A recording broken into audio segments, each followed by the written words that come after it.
So also, could you walk us through a process of building a startup from an idea? What are the steps that are involved? Of course, it's not a linear process. You kind of also come up with challenges that you didn't expect in the beginning.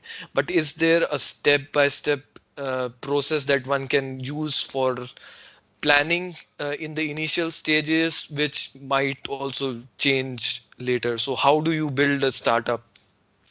So would recommend is to basically following the business model canvas. Did you hear about that? Do you Yeah, know what it is? yeah. So So, it's basically a short spreadsheet which are helping you to focus on certain aspects, like what is your unique selling proposition. So what makes your product unique, or who is your ideal customer, and stuff like that. And this is really helping you. And the next step is go and test it with customers, and well, not basically developing it over many years, and then at the end nobody is there who wants to buy it. So it's really important to have the process and talk to people, and then adapting and change things like I did with my idea for the lock system. So at the end, you always need to decide how big are the chances of succeeding, because it costs a lot of money.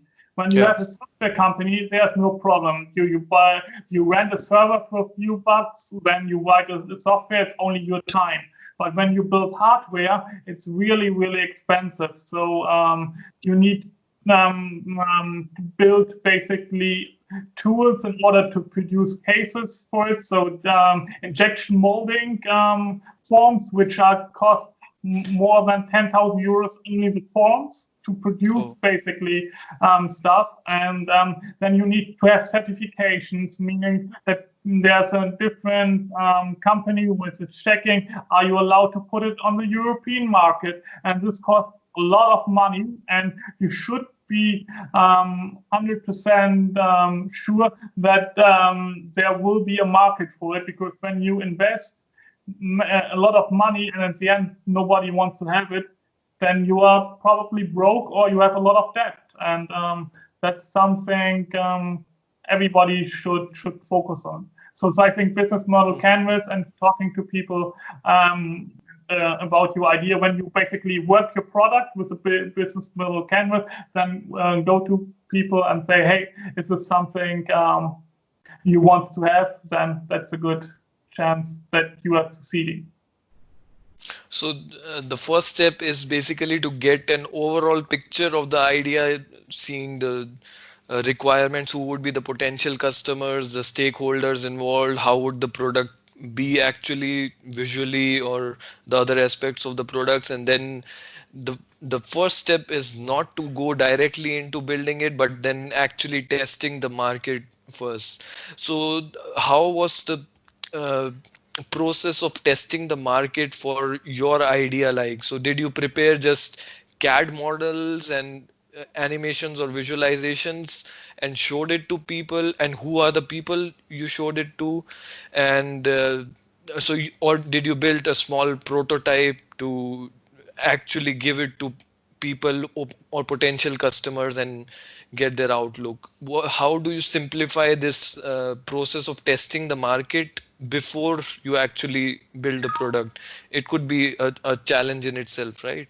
Absolutely. So for me, it's basically in the beginning, I did basically design drafts, meaning I used the CAD software and made 3D models and asked many people. And during that time, I already noticed for the suites that this probably will be hard to implement on the market. So I worked Yeah. on that and tried different aspects, tried to improve it, and also tried to find solutions to problems. And then I noticed, okay, this is not probably not going somewhere. So what I also did, I put it aside. Then I focused more on the master degree and focused more on writing a book.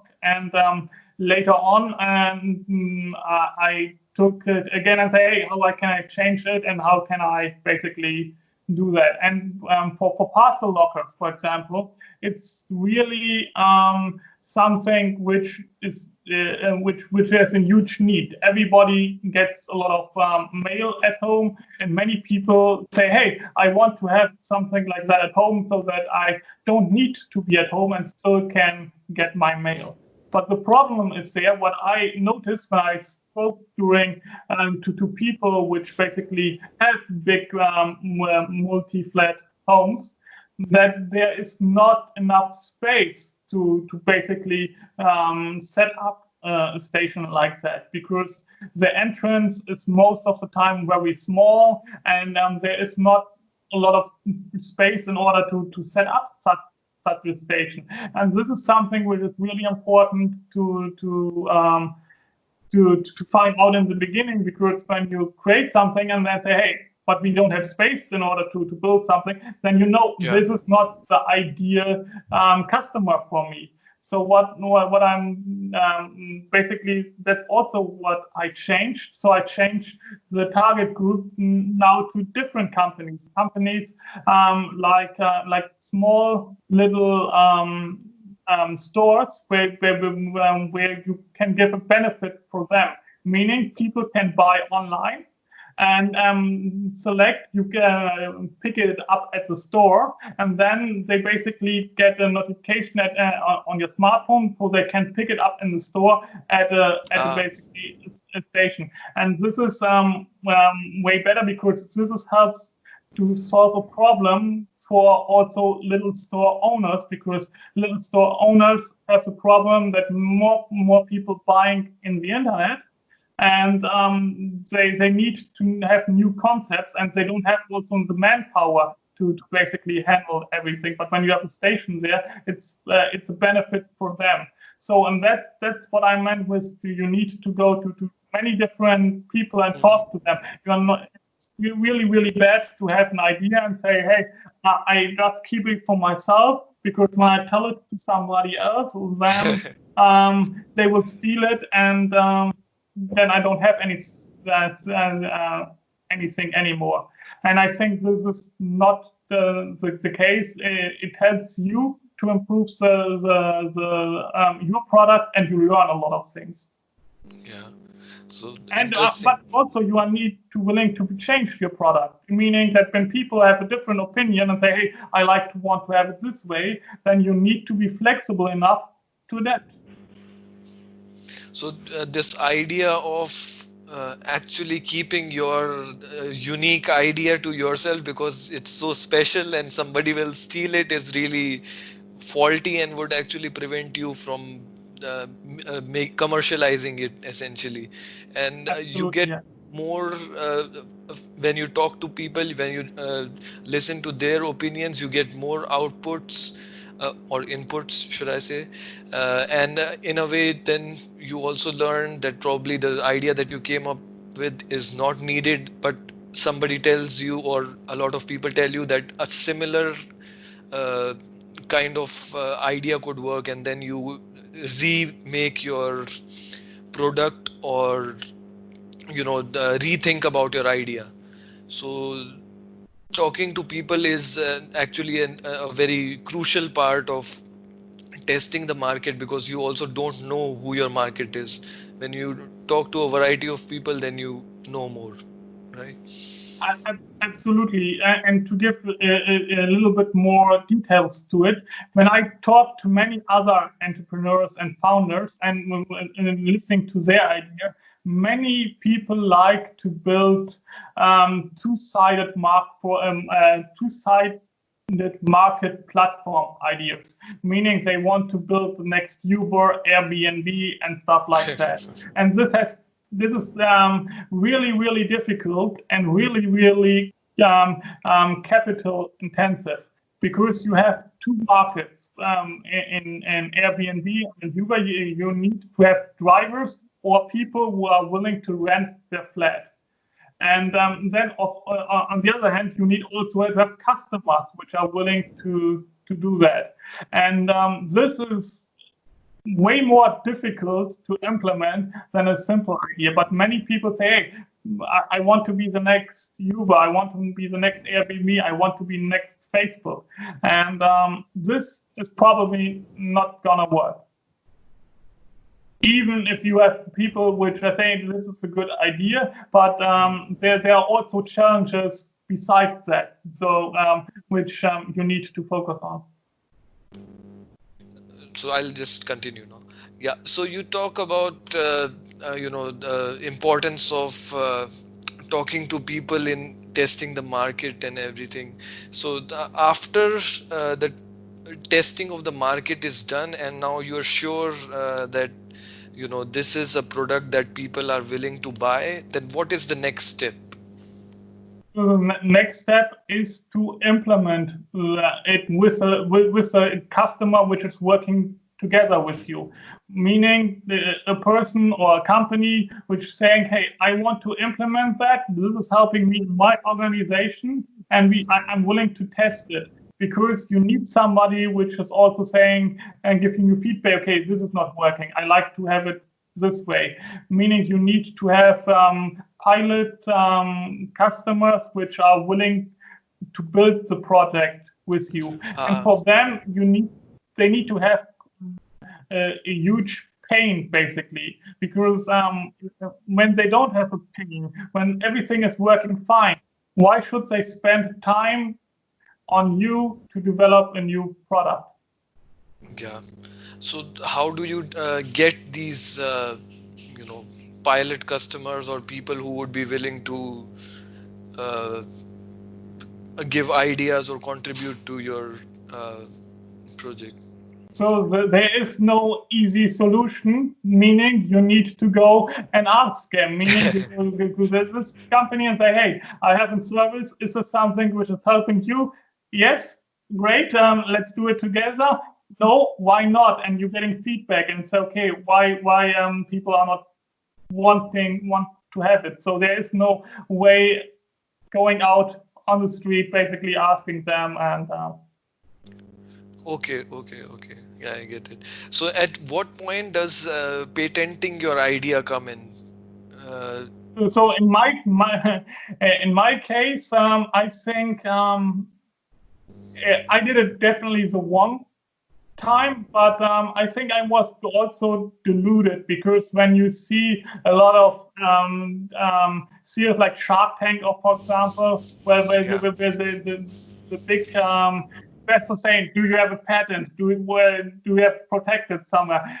This gets the idea of saying something, yes, this is something you need to have, otherwise they won't take you seriously. Okay. And I think in my case, this was not the right time. I think the right time is when you have something which is working, and you have the money to doing it. Meaning when you have solving a problem, it is working as a customer. But here's the problem: when you have already implemented something and you have showed it to somebody else, then you're not allowed to patent it anymore.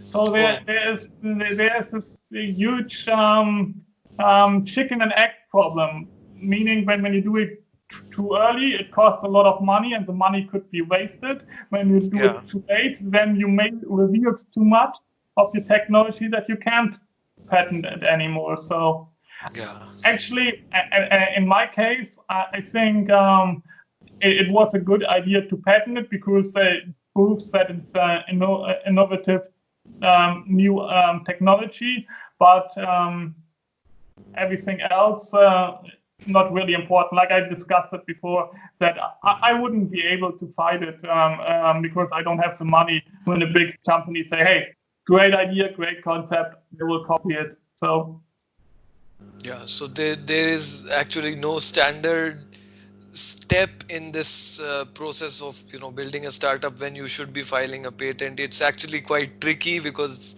you could be too early or too late in filing a startup. So what I see, for example, in university, like the RWTH, they basically also filing a lot of patents, Yeah. But then it's so they basically creating a company out of the university, meaning that they say, hey, we give this patent to this group, and they can build a product around that.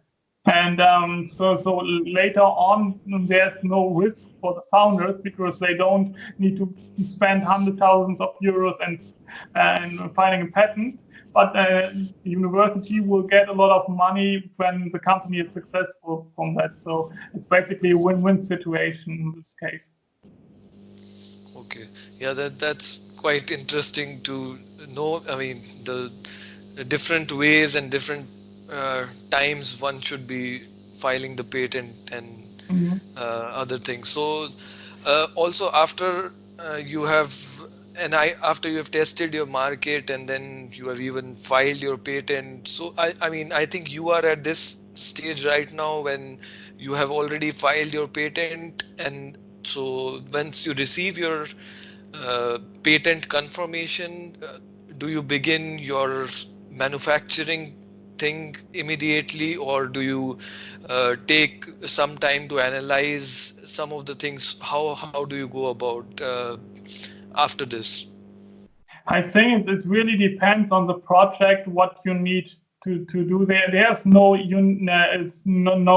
blueprint which is working in all cases. It's really depending on what you want to do and how you want to do it. And yeah, so there's no really one size fits all solution. So it really depends what you want to do and Yeah. how you want to do it. For example, when you go in the medical sector, meaning a friend of mine which basically developed a medical product for that. And when you want to go to hospitals and they want to use it, you need to have a certification, meaning you can't go to them and say, hey, here, do you want to test my product? They will Yeah. say, we would love to, but we are not allowed to do it because for that you need certifications. And medical certifications take a long time and it's really expensive to do to create to get the certifications. And so that's what I mean with there's no solution Yeah.